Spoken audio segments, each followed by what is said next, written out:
I am deeply indebted to the idea of accountability. 4 o'clock on the arrest of a Huntsville City Councilman. We did Tucker Road. Are we ready? Devyn has got so many things in the pipeline for Huntsville, and with this establishment, the Jim Batson, there's more to come. Decrease in all burglaries and robberies are down 11%. Keith says policies like the Neighborhood Resource Center and installing CCTV cameras in neighborhoods has helped bring down the crime. Devyn Keith has been a member of Huntsville City Council since 2016. In the 6 years since, he's developed a presence. Hello, Mother. Hello, son. How are you? How you feeling? I'm making it. I'm tired. Today was hot. It was hot. It was hot.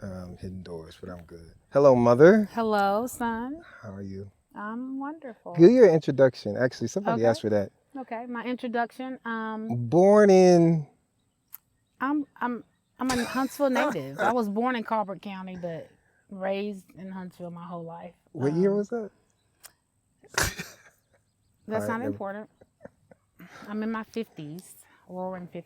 Yes. But I had you when I was, 20, and now we're here. Yeah, that was a quick fast forward, Mom. I'm just saying. Yeah, well, okay. In between what high school that, did you go to? I went to the only one that matters, and that would be J.O. Johnson High School. My 86th graduate, proud graduate. Johnson Jaguars are proud people. Understatement. Yes. Well, I want to say thank you, first of all, as we had conversations about, who would be an interviewee, why would you interview, and the name Darlene came up. So, okay. Mom, you have the illustrious task of interviewing your son about the last 8 years as city councilman. Yes. Please, no embarrassing stories. You know what? I got a couple of them. With that introduction, who is Devyn Keith? Oh, that's a good question. A mess of a man but God, as I say all the time. If anybody knows how much I've changed and grown over these past 35 years, it's you. Absolutely. So how are you feeling about it? How are you feeling at this point? We've got 8 years in the books. And let me just say, I didn't see this coming. I didn't see my oldest child being a politician. I just didn't see it. Me neither. Okay. When I went to Boston, I told you I would be back maybe for Thanksgiving. Yes. I miss Boston. I miss Greg, Johan, Mandy. I even missed microeconomics. I just missed all of it but the snow. But how am I feeling is a good question. I'm tired. This last year and a half has been tough to say the least.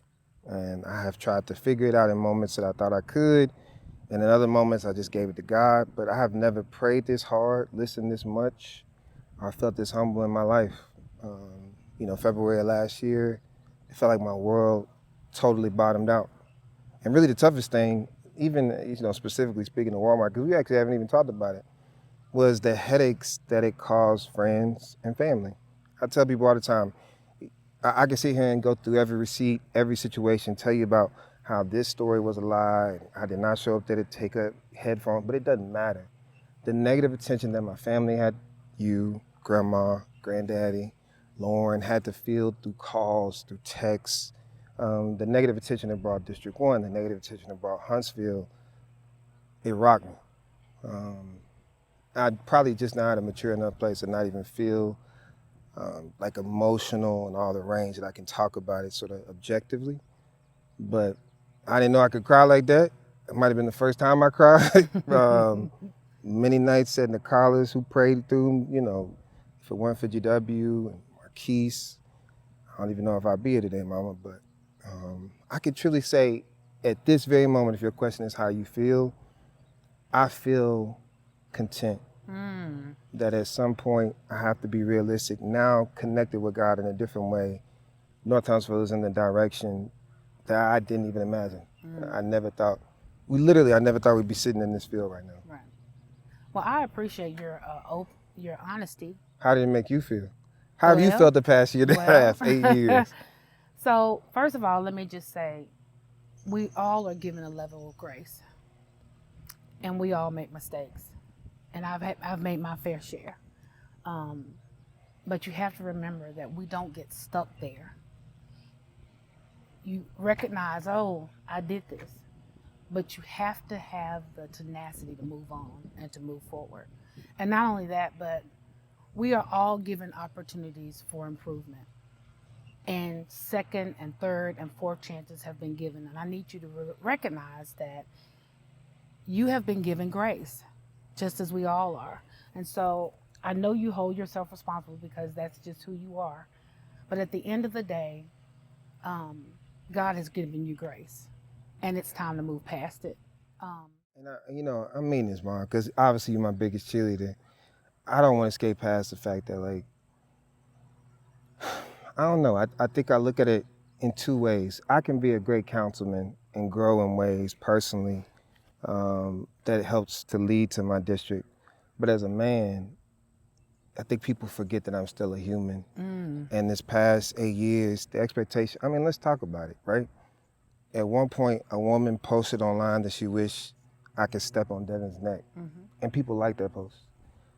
People have threatened you in your messages. I can't address those people. I can't say anything about it. People have threatened me. I can't address it. I can't say anything about it. You go back in time and look at when we first ran, which people I think assumed that like this was my ambitious plan going back to like politics. It was not. And what I think is really the greatest story for myself looking at it is at 26, I knew I had a plan. No matter people's faith, I knew God had given me that plan. I knew that I had the ability to remember numbers and learn and be intelligent and all these other things. But at the end of the day, I think I got away without a doubt from the fact that the Devyn had to grow. The man of God in Devyn had to grow. And I think as I've sort of looked at the success of the district, it sort of mirrors my own life now. That at one point, 8 months ago, this was nothing but, trees, farmland. 8 months later with hard work, this dirt has turned into a development that we did a development agreement on. And I have never looked in the mirror until now about seeing my life that same way. So really, it's just been, to be honest with you, Mama, it's really tough to not personalize every experience and really, put it in God's hands and say it had to happen. It had to happen the same way that it happened. I'll never get a chance, maybe I will, to tell the whole story or vindicate, but like you said, the toughest part about getting over it is just understanding that people have a perception of what they know about you, who you are. Some people say I wasn't from Huntsville. People say that, just the whole story around what people think about you versus who you truly are. That's been the duality. And thankfully, from family to friends, there have been people who've helped me get through this tough time. And I say tough time, not just the last year and a half. This has been a tough 8 years. Yeah. 2 years of COVID. The world stopped and we still had to get stuff done in North Huntsville. So, Well, I hear what you're saying, but as a mother, to hear the comments and the threats, it hurts. Yeah. Because you're the district's councilman, but you're my child. You're my son. And some of these people, I've taught their kids. I'm an educator. And I try to, in my classroom, treat those kids the way I would want my own children to be treated. And some of the things that people post, I think they forget that you are human. Yeah. You are somebody's child. And not just somebody's child, but you're going to make mistakes. You're not going to always get it right. But in the grand scheme of things, you're making a difference. You're making a difference in this community. And not only that, but young people, men and women, see you as a role model. They see you as a role. I mean, to be the youngest councilman on the city council, and then to move as much as you have moved. When I say move, remember when you first started and you moved into the worst neighborhoods in the district? You talking about being worried. Yeah. I was like, what are you doing and why are you doing it? And so there are certain things as a mama that, people don't necessarily think about because they see you as councilman. But you're human first.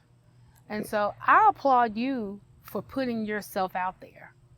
And you knowing you're going to be judged, knowing you're going to be criticized, knowing that at the end of the day, they want to call you at the drop of a hat. If you don't answer your phone, then you're being Man, I can't imagine. How many do you have? About how many people are in this district? 50,000. Okay, 50,000. And 50,000, let's say out of 50,000, 25,000 got your phone number. Yeah. And then that 1, 2, 3, 10, 25 get upset because you don't answer the phone call. And this is your job. You're 8 to 5. And so just with all of that, I'm just like, I'm amazed that you're still standing and that you still want to run and you still want to make a difference, because I probably would have gotten discouraged. So I applaud you for that. And I know that God has kept you in this position to make a difference. That's not a question in my mind. That's the surprise. You know, I know you about to like ask, you know, what am I most proud of and some of my successes. Really, if I'm being honest with you, it sort of just came to me in this moment.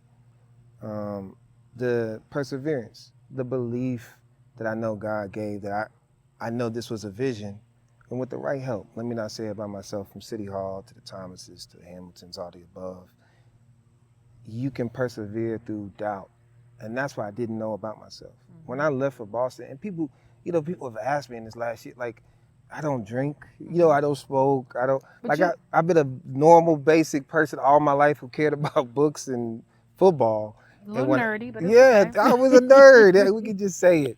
But I still am. I find myself very surprised that the perspective of so many, especially within this last year and a half, unfortunately, is that I have this like ambitious tone to my life when more it's just been faith and fight. None of this job has been easy. In this part-time job, putting overtime hours, and I don't think that's a woe is me thing. Let me be very true. Not woe is me. It's just whoa, it's me. If you say it in that cadence that people don't like, whoa, it's me that has to figure this problem out. Whoa, it's me that's called to this position, and I won't be here forever. But yeah, that perseverance that God gives you, and that grace to give others is what has surprised me about myself the most. And the grace that I have for myself now moving forward is to be a better man. So why did you choose politics? I didn't, Mama. I was supposed to get that doctorate and never see y'all I'm again, just drive saying. a nice I'm car. like, you're bossing. I'm like, yay. When you were like, Yeah. Mama, I know. I want to do. I'm Miss like, Nicole's wait, the what? first.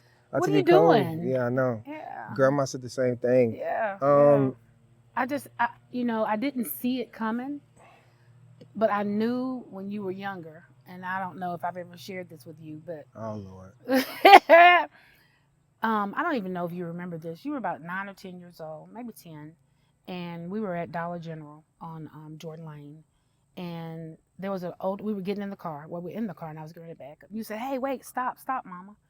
There was an older lady that was coming out of the door, and you got out of the car, and you saw her struggling to get her buggy out, and you helped her with her bags. You took them to her car. You took the buggy back in Dollar General, and I just sat there amazed, because I thought, he got it. Mm-hmm. He realizes that's part of that servant leader. Nobody had to tell him. I didn't say, hey, go help the lady. You were like, hey. And that's when I knew that there was something different. I knew way before, but that's when I knew that this is a bigger thing than me and you. That there was going to be something that you were going to do that was going to be big. So I didn't know what it was, but I knew that it was going to be big. See, I just wanted to make a lot of money. But yeah, I know that. We still want to make a lot of money. That's true. I get this doctorate and get out. But, I don't remember it. And it's that, people ask me what's my biggest success. It's not Johnson Legacy. It's not development.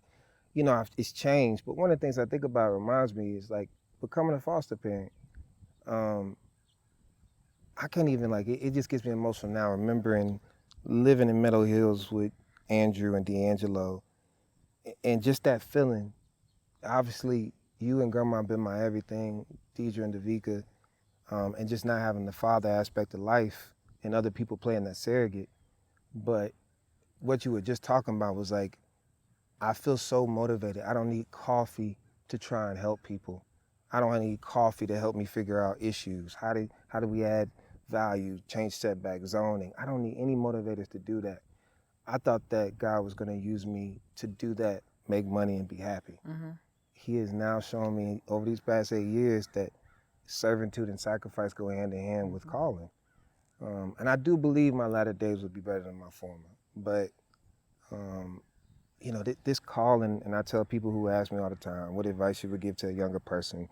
Find those things inside of you that don't need any motivation to come out of you. You do not have to draw it out of me.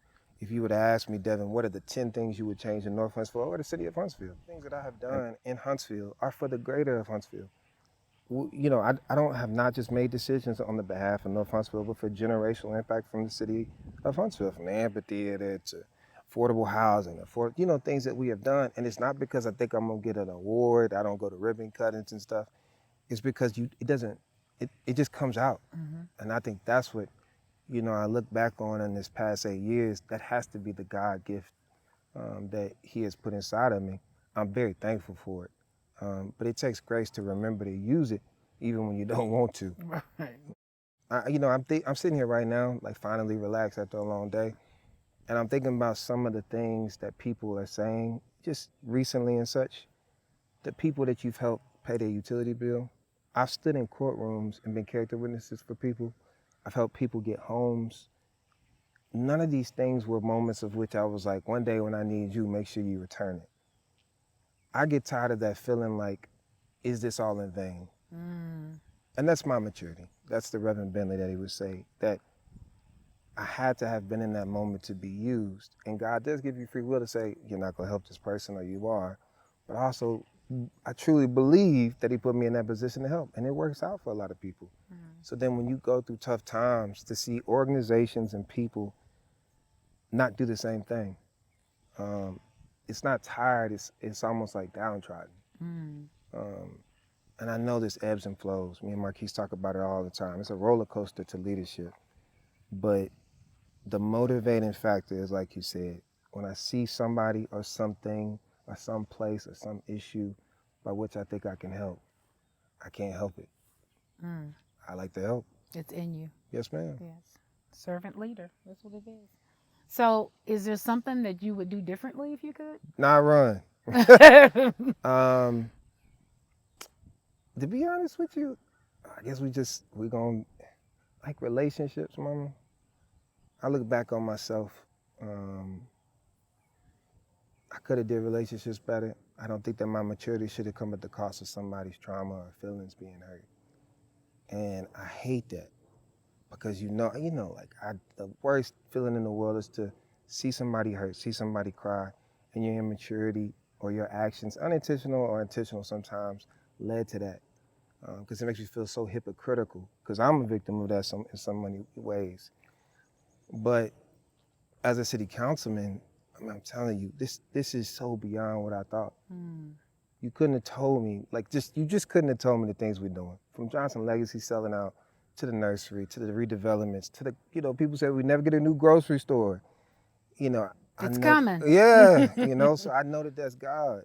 One of my fondest memories was when GW came to my birthday party at the skating rink, and when you came to the groundbreaking, it reminded me, like I used to love skating. You talked about to skate backwards back at the carousel, and then to now have an opportunity to open the skating rink, 3 million, Absolutely. So these are not moments by which I could have ever envisioned. I just know I stayed true to the work as a vessel. Not easy.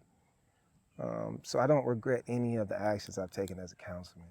I just know I wouldn't call it regret, Mama. I would say I look back on it and now know I can't repeat some of the mistakes I made. That's good. It's tough to say that. Yeah. It's tough. But that's called maturity, and that's good.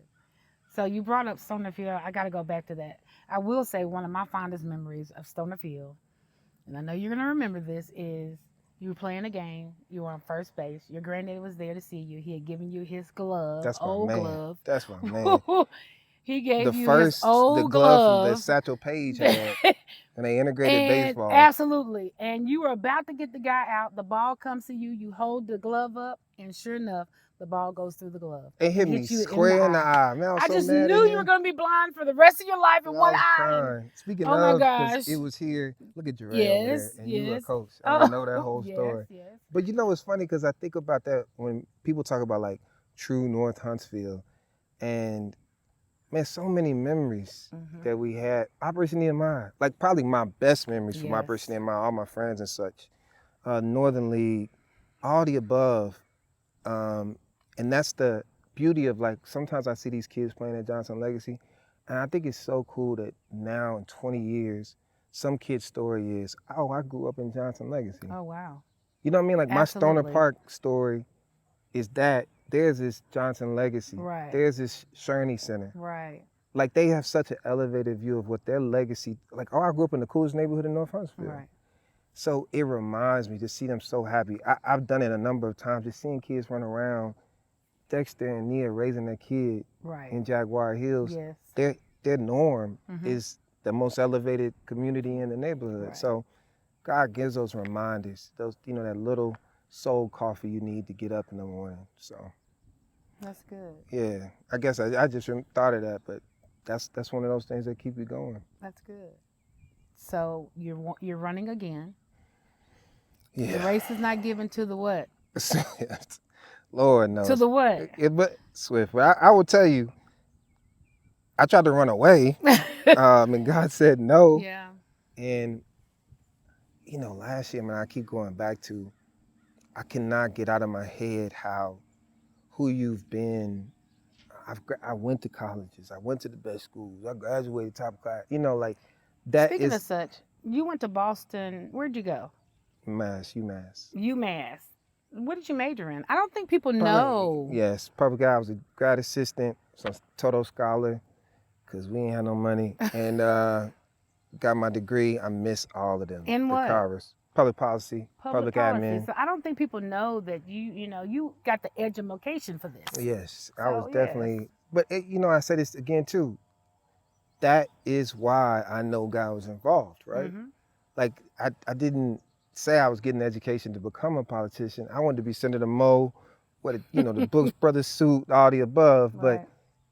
I never in my life imagined coming back home to put that. It's like Nehemiah, right? Like I just got the resources to come back and build the wall. Mhm. Operation Nehemiah, man, I loved Yeah. Operation Nehemiah. But Yeah.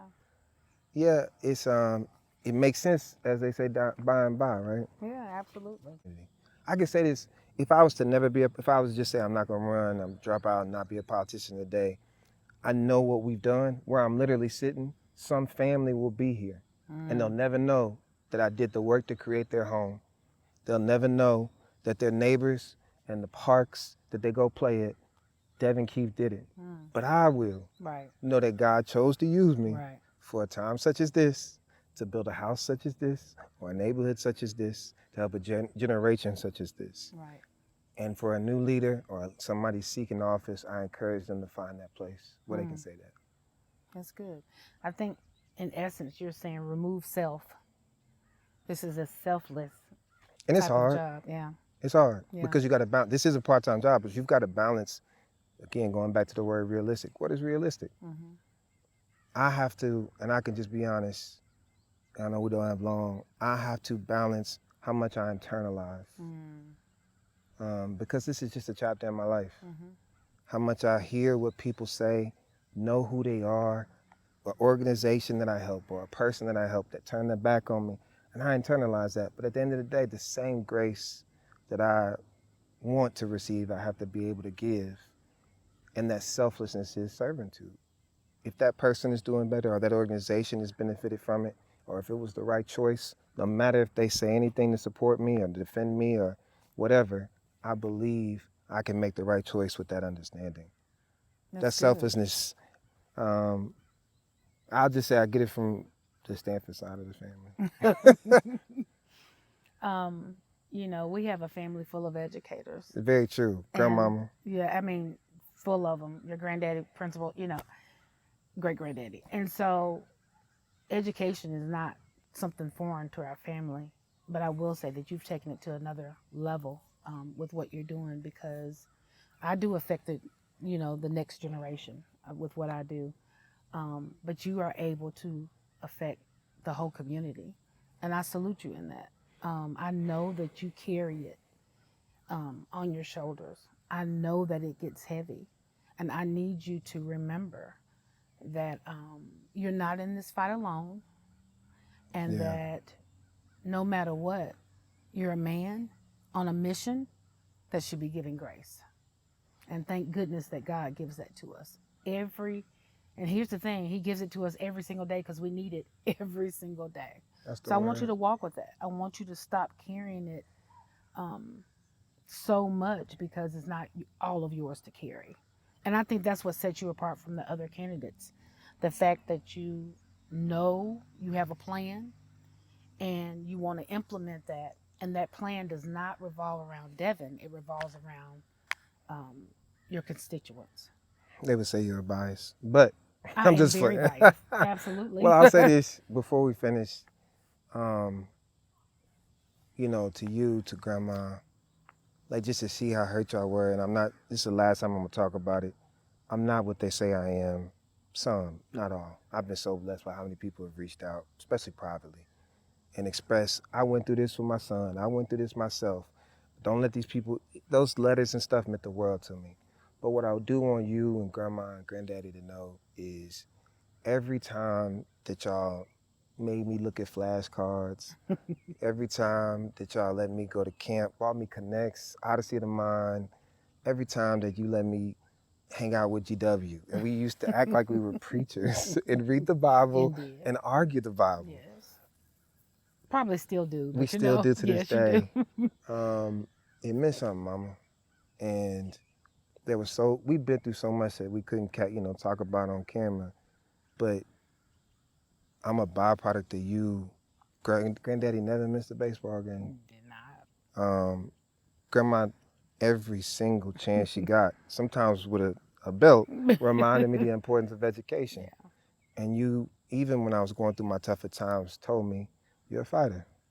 You've gotten through it. I went to Boston with Granddaddy's suitcase and $430 and left with, a graduate degree.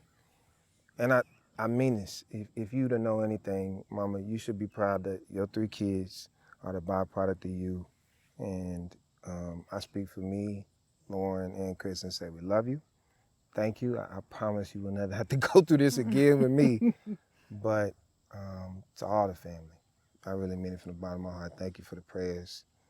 No matter what happens, man, you've just been a blessing. I love you. And I love you too. I just want to say, I'll never forget your 2nd grade teacher when I went in for her conference. Miss Blades? Miss Blades. Oh, Miss man. Blades. She said, I already know. Yes, at Highlands. I go in the building, I'm like, oh Lord, getting ready to do another conference. And the first thing that your teachers would always say is, he talked too much, he just talked too much. You made straight A's, but you had an F in conduct for talking too much. Never. So I went in, I said, I know Miss Blades, he talks too much. She said, oh, wait. And this is what changed my life. This was the game changer for me when it came to you. She said, you have to be conscious about what he says because he's going to be your next Montel Williams, I don't know if you know him, or he's going to be the next whomever. She said, but what he says matters, and there's something special and unique about him. And so when I left that conference, Miss Blades. Here's the thing. I was in school to become a teacher. I left there feeling like somebody cared about you and that I was not a failure because teachers kept saying, you talk too much. I knew you were smart. You talk too much. But in reality, you used your voice. And so now looking at what you're doing, I thank God that teacher, Ms. Blades, made a difference in your life, not only yours, but in mine as well. So we love you no matter what. To everybody else, you're a councilman, but to me, you're my son, and I love you for that. Well, I love y'all and Miss Blades. And thank you. This did the soul some good. All right. We got a little while longer before this is all over, but this did the soul some good. The best is yet to come. There's a song about it. Yeah, The best. Oh, Mom, you know you can't sing. You're not advanced. Please Is yet to come. I'm just saying. I'm naming it. I'm claiming it. Let's do it. I love you. Love you so much.